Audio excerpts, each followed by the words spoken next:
I won't need 20 minutes. So, we will see. And then when there is a question in the audience, we don't have microphones, so just like make a summary of the question. Yeah. Thank you.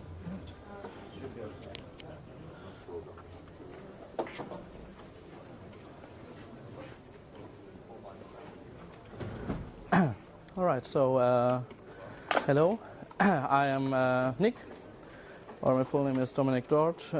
Maybe some of you already attended the talk Eike and I did about Veripeditus yesterday. Is there anyone here who attended the Veripeditus talk yesterday?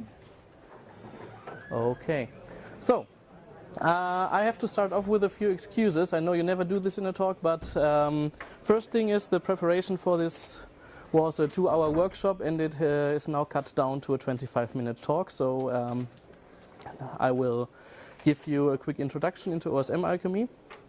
This is what we will do today. The second excuse is, actually this will be the most unprofessional talk in this room, because I am not a geospatial expert at all. My knowledge about geospatial and geography stuff basically boils down to what coordinates are. So this is a technical talk about how to handle OpenStreetMap data, and then you can do all the fancy geo stuff with this that you like. Okay, so when we developed Veripeditus, which is a framework for developing augmented reality games, you maybe know Pokemon Go or Ingress, and we started developing a framework that helps at creating such games.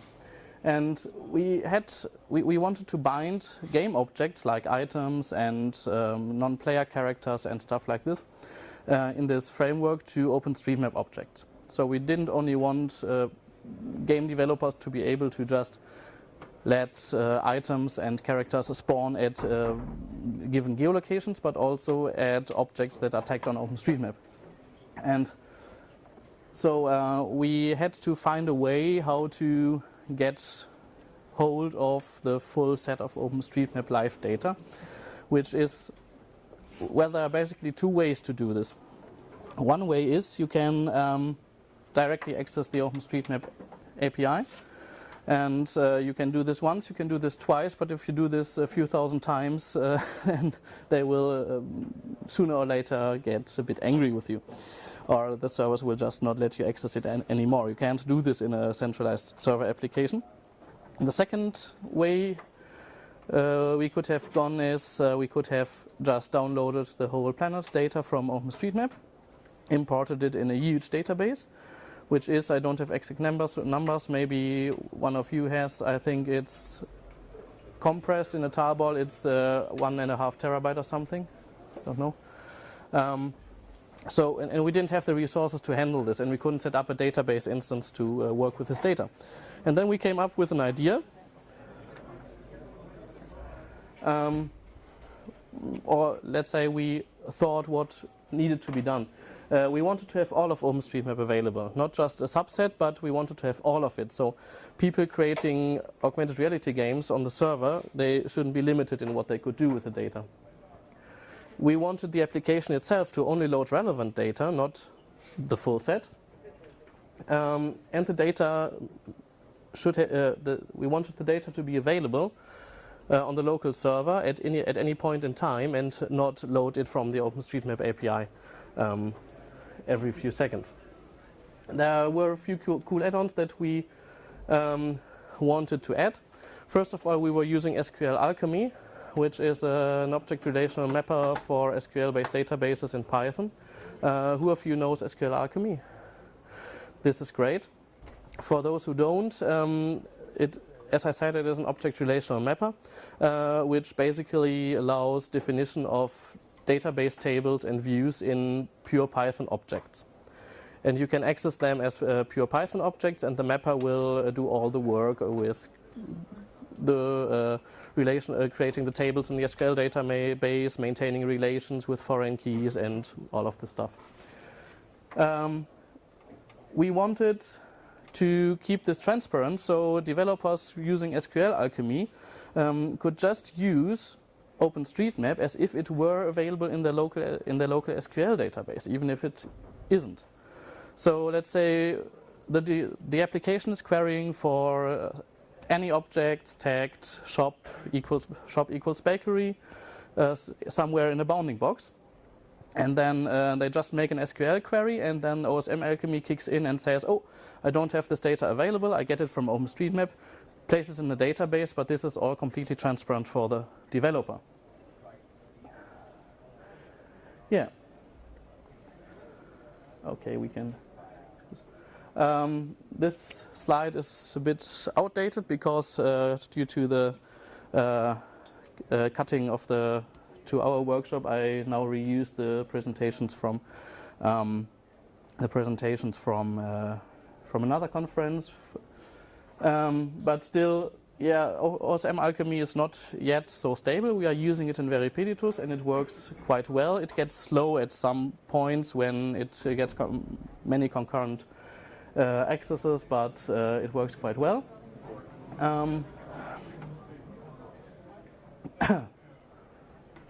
Okay. So before we get to an example how OSMalchemy can be used in a Python application, we implemented support for live OpenStreetMap data, so only the current data, not for historical data, because, well, there might be use for this, but normally in an application that users use, there is no need for historical data for old revisions of OpenStreetMap data, but only for the current data set. And for this live data, we support the basic OpenStreetMap data set, which consists of nodes, ways, and relations. Who of you is not familiar to some extent with the OpenStreetMap data model, how the map data is made up? Okay. So basically it consists of nodes that are at certain coordinates, and you can put these nodes together to a way or an area, and you can put arbitrary objects together in a relation, and then you just extend it with key value pairs that make up the whole map rendering and all the properties of these map objects. So it is very easy to model in a relational database. Okay.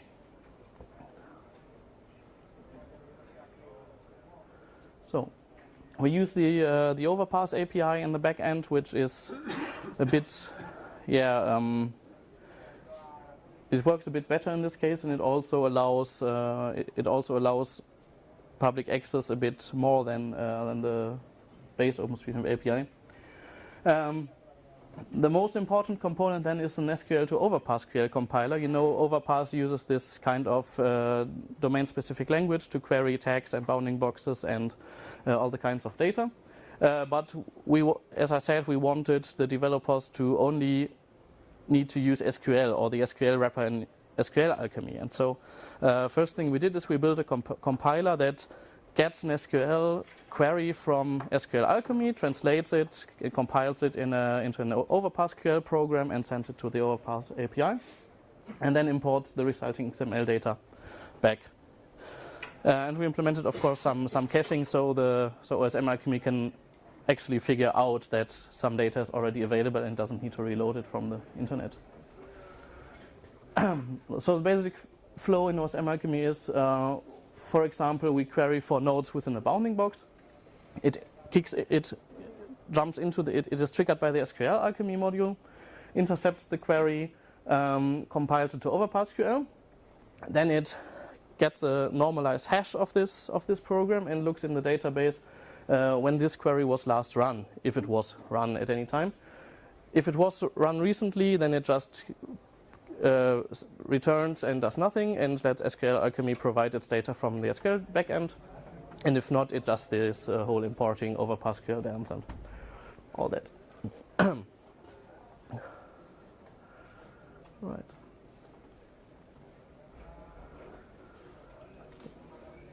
So here's a short example. For example, we want to get all bakeries within a bounding box. Then OSMalchemy is used like this in order to get to query all objects of the node class and filter it by its latitude and longitude to create a bounding box. And this is a LaTeX issue. This should have been quotation mark and an S for key equals shop. And this results in an SQL query object, like so. And then OSMAlchemy takes this query and compiles it to this simple overpass program. Actually, this compiler was written by Eike, who, no, there was no one who attended the very previous talk actually. A 14-year-old at this point who created this compiler. He did this. This was very cool, I think. Okay. So let's look at an example. So using the Flask web framework, this is not anything that has to do with OSMAlchemy, basically, but we use it as a basic web application framework because it is easy to use and to understand at this point. So this is basically everything we need to do in Python now to get the web application available. You can use whatever framework you like or no framework at all. We create the SQLAlchemy object to access the database. This can be done with SQLAlchemy itself as well. We are using Flask SQLAlchemy here, which is a thin wrapper around SQLAlchemy to make it fit with into this micro web framework. And then all we need to do to add the OpenStreetMap tables to the database is just create an instance of the OSMAlchemy library, passing the database object, telling it to actually use the overpass backend, create the tables and run it. And at this point we have the OpenStreetMap tables available, and we can do, for example, we can do queries on osm.node or osm.way, just as we like.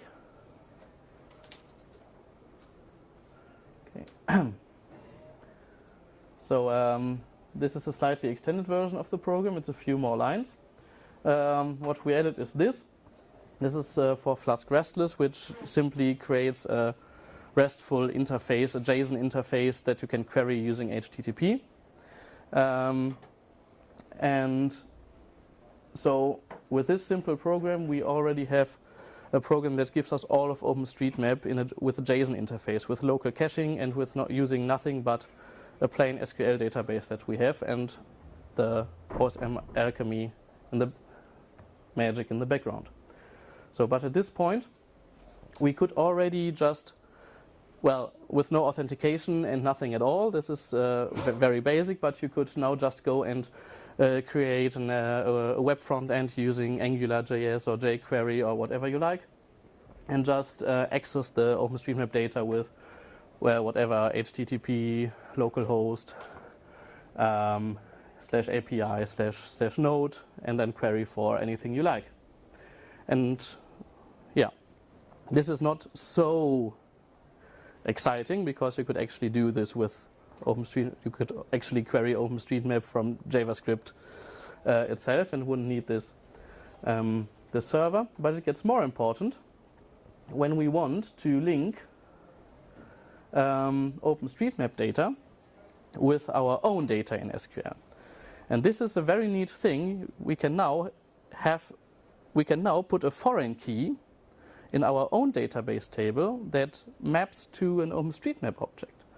And it will show up in SQLAlchemy as a relation. So those of you who know SQLAlchemy, which was most of you as I remember, this is a basic database model in SQLAlchemy. It will, for those who do not know SQLAlchemy, this will just map to an SQL table called review, in this case, which will have an integer column as a primary key called ID. And it will have a foreign key column called OSMNode ID, which maps to the OSMNodes table, which will be filled by OSMAlchemy with live data from OpenStreetMap. And what we can do when we have an instance of this review class in our application, we can now just, let's say we call this instance myReview, we can just do myReview.osmNode.tags, and then we have the dictionary of tags of this node, and we can just see in our application, in our object model, what OSM node this is linked to. Then there are two columns, one for stars, which is an integer column, and a Unicode string column called comment. So what we did now is we can create reviews for arbitrary OpenStreetMap nodes like bakeries or restaurants or hotels or whatever. We can add a specific number of stars to this review, just like you know from any review platform. And we can add a comment, and this is automatically linked to the live OpenStreetMap data. And should we lose this OpenStreetMap data at some point in time, or it needs an update, OSMAlchemy will do, and we will always have a foreign key link to the real OpenStreetMap object here. And we can see it in the JSON, we can see it in our object model, we can see and use it everywhere. Like so. This query gets it queries for all OpenStreetMap nodes and filters them by ID. So we just get a single OSM node here with this query. This bakery is actually my favorite bakery next to where I live. And then we create an instance of the review class and provide all the columns we need. We provide an argument OSM node, which is passed the bakery object for the foreign key. We provide the number of stars and the comment, and yeah, we add it to the database and commit it, and everything is done. And now we have these two linked objects, just as if there weren't any OpenStreetMap backend at all. Okay. And then, for example, if we query the REST interface for this OpenStreetMap node, we also get a back reference. So we can now just query for OpenStreetMap nodes, and we will automatically get all reviews from our local data model linked with this OpenStreetMap object. Yeah. So we can now, for example, in the web interface, just have an OpenStreetMap somewhere in a leaflet map or something, and have the user click on any OpenStreetMap object there if we have a data layer. And then we can ask our review service, our review web application, to return this OpenStreetMap object, and it will be filled with the back references to our local data. And yes, we are recreating Yelp with this. Okay. Do I have time for a live demonstration? No, not really. Okay. Pardon? 5 minutes, yeah. Yeah.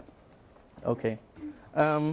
Is there anyone here who did not get the basic idea and needs me to show this in practice, how this will look when I access it with a browser or a client? Okay. Yeah. Okay. Before we get to the question or feedback minutes, so as I already mentioned in the introduction, this is not so much about actually handling geospatial data, but it is about getting the OpenStreetMap data into your application, and then you can use it for everything you like. You could actually add PostGIS to it as an additional layer, and then you get all the fancy geospatial querying functionality that it provides. You can, of course, do your own calculations with the geodata from OpenStreetMap. You can link it with your own geodata in the database, just as you like. Okay. So maybe let's skip to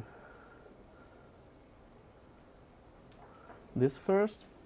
You can find OSMAlchemy on GitHub. I am not so sure whether this URL still works. It should. I hope that GitHub still redirects it. If not, you will find it in the Veripeditus organization. You can find an example use of OSMAlchemy at the Veripeditus server application. And if you have any questions or want to play with it or try it out or have any feedback, just report an issue on GitHub or just ping me by email or Jabber. There are more contact. There are more contact possibilities in the GitHub repository, I think. All right. So what we are, as I said, we are using it in the augmented reality framework, Veripeditus. you can try it here on campus actually. You can go to nightly.veripeditus.org and register, and you can play an augmented reality game that uses OpenStreetMap data from this from OSMAlchemy to provide an augmented reality game here on campus. And the next project will be creating a basic review and check-in service like Foursquare or Yelp, where you can review any location or can check in at locations using OpenStreetMap data, just like I showed in the example. We will see what turns out of that. Yeah. Maybe I can get some feedback from you for this idea. Any ideas what you think could be done with OSMAlchemy? Anything that you think is a bad idea or a good idea? Actually, when we started this, we weren't so sure whether it would work out in the end. If it could be a good idea to add this much transparency and abstraction to it, but it turned out to work quite well. But maybe there are some critical voices who can warn us that something will fail big at some point in time, or something everything could happen. So, any questions, ideas, or feedback? Hi. Like feedback and maybe suggestion, I really like it. Thank you. And my question is, have you tried to expose the SQLAlchemy schema through a GraphQL API and not only a REST API? The question was how we could expose the GraphQL interface from SQLAlchemy. If you have tried to make a GraphQL API beside the REST API, and if it works, because sometimes the Graphene library is quite tricky. We haven't tried this, but we could, or we would even be more happy if you could actually try. So.